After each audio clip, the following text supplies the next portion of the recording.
Meditando la Biblia en un año, con el pastor Alex Figueroa. Día 25, mes 6. Segunda de Reyes capítulo 8. Se relata que Eliseo sigue haciendo bien a la mujer sunamita, a quien le había anunciado el nacimiento de un hijo, y luego, cuando éste murió siendo ya un niño, lo resucitó de manera sobrenatural. Ahora el profeta le avisa que vendría hambre sobre la tierra, y lo expresa en términos muy particulares porque dice: Jehová ha llamado el hambre. Eso también es parte de las maldiciones que el Señor decretó en Deuteronomio capítulo 28, contra el pueblo rebelde. Se señala, así, que se desató esta hambre sobre la tierra, pero Eliseo protegió a la mujer que se había preocupado de bendecirlo como profeta de Dios y guardó a su familia. En esta historia se extrae una enseñanza sobre la providencia de Dios, porque la sunamita se fue por 7 años y al volver habían tomado sus tierras y su casa, por lo cual salió para implorar al rey que le devolvieran sus propiedades. Y sucedió que Giezi, el criado del profeta, estaba justamente contando al rey los milagros de Eliseo, y en ese relato estaba mencionado lo ocurrido con esta mujer, específicamente la resurrección de su hijo, y en ese momento preciso llegó ella a implorar al rey por sus bienes. Y es así como, escuchándola al rey, ella pudo recuperar sus tierras y su casa. Por tanto, en este hecho, la providencia de Dios queda manifestada en cuanto orquestó este momento para que la mujer pudiera tener de vuelta sus bienes. Desde el versículo 7, Eliseo ungió a Hazael, rey de Siria. Esta era una misión que se le había encomendado al profeta Elías, pero Eliseo fue quien la ejecutó, como sucesor de este profeta. Eliseo vio como el futuro rey de Siria, Hazael, iba a causar grandes estragos en Israel, y también iba a conspirar contra su rey que estaba en ejercicio en ese momento,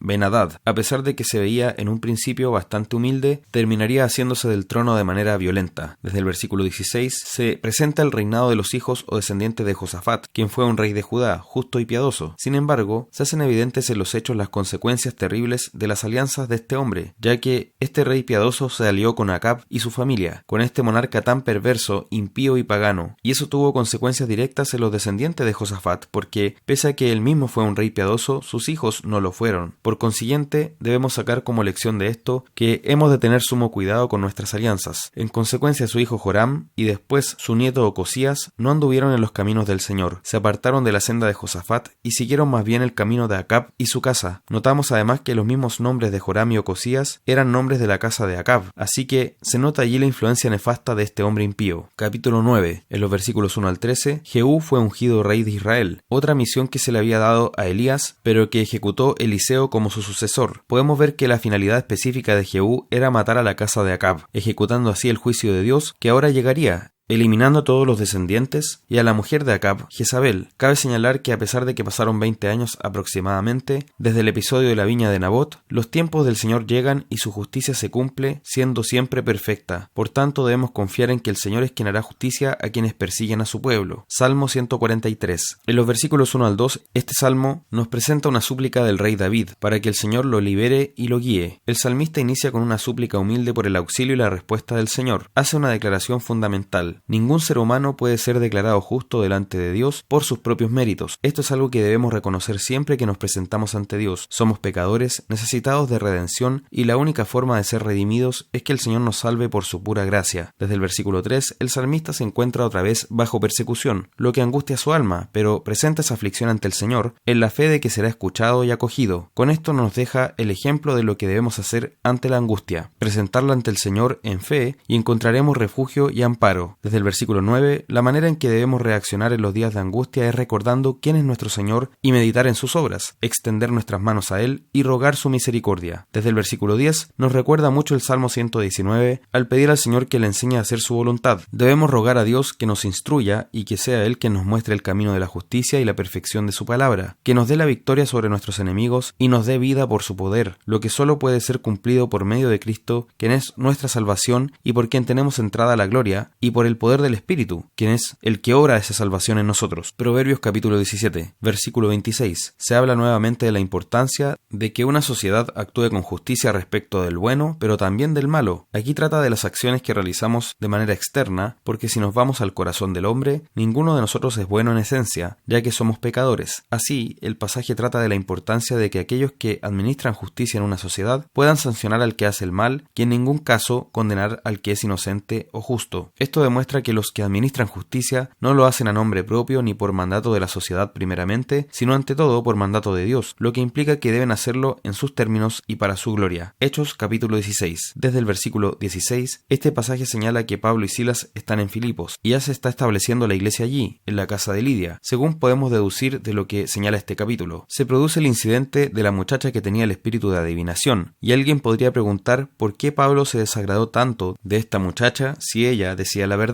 Y es que ella iba tras estos predicadores y anunciaba que ellos proclamaban el camino de salvación. Dice en el versículo 17, estos hombres son siervos del Dios Altísimo, quienes os anuncian el camino de salvación. Ese era el mensaje de esta joven. ¿Por qué entonces enojarse contra ella si lo que decía era cierto? Y es porque estos demonios que estaban en ella pretendían confundir a la gente para que relacionara el espíritu de adivinación con el evangelio. Sin embargo, la Escritura condena en la ley la adivinación, y lo hace fuertemente. Por tanto, Pablo no quería que existiera confusión y expulsó al espíritu inmundo de esta muchacha. Ahora se señala que el problema era que había unos amos, dueños de esta joven, y que le sacaban dinero con esos espíritus de adivinación. Por tanto, ellos alborotaron la ciudad, provocando que Pablo y Silas fueran azotados con varas. Además, después de haberlos azotado mucho, los metieron en lo más profundo de la cárcel de Filipos, siendo atados a un cepo y asegurados allí por el carcelero. Ahí podemos ver que, ante la predicación del evangelio, no podemos esperar que todo sea miel sobre hojuelas, que la gente nos aplauda o que reciba con alegría el mensaje que predicamos, sino que, como decía el apóstol Pablo en un capítulo anterior, es necesario que a través de muchas tribulaciones entremos en el reino de los cielos. La actitud de ellos no fue de amargura ni de queja, sino que estaban orando y cantando himnos y los presos los oían. Eso nos dice que nuestra actitud ante el sufrimiento es una predicación, o al menos la acompaña, y además adorna nuestro testimonio del evangelio, ya que si nosotros aprendemos a gozarnos en el sufrimiento, entendiendo que es un privilegio sufrir por Cristo, eso se traduce en un agregado potente al mensaje de salvación que estamos entregando. Versículo 26. Cuando se produce este milagro, donde ellos fueron liberados, las cadenas se soltaron, las puertas de las celdas se abrieron y el carcelero pensó que debía suicidarse, ya que ese era el precio que un carcelero debía pagar cuando se escapaban los presos a su cargo. Se debe tener en cuenta que este hombre debió pensar que ya no le quedaba más vida. Vemos que Pablo y Silas le pidieron que no se suicidara ni se hiciera mal, y él, sabiendo que estos hombres predicaban un camino de salvación, decidió creer y se acercó a ellos preguntándoles: ¿qué debo hacer para ser salvo? En el versículo 30. Esa pregunta es clave y la respuesta en consecuencia debe ser algo que nosotros como creyentes atesoremos. Dice: cree en el Señor Jesucristo y serás salvo tú y tu casa. Ciertamente la salvación es por fe, y si nosotros creemos en Cristo, podemos confiar en que nos ha salvado. Basados en estos hechos, algunos han creído que es un fundamento para el bautismo de infantes, ya que se relata que bautizó a toda su casa. Sin embargo, en el versículo 34 dice: se regocijó con toda su casa de haber creído a Dios. Es decir, toda su casa creyó y ejerció esa fe en el evangelio. Otra lección que aprendemos de este pasaje es que Pablo, cuando pudo, exigió sus derechos como ciudadano romano ante las autoridades civiles, ya que como tal tenía ciertos derechos que debían ser respetados, como eran el no ser azotado sin juicio previo y la necesidad de ser respetado como un ciudadano romano. Por tanto, él hizo valer esto y las autoridades reconocieron esa situación y lo dejaron libre. Incluso ellos mismos lo sacaron de la cárcel. Cabe resaltar que debemos perseverar en la predicación del evangelio, aunque sea difícil, aunque haya tribulación o angustia, porque el galardón del Señor, el premio que Él nos ha dado en Cristo, es realmente lo que debe motivarnos, y también saber que la victoria es segura en Él.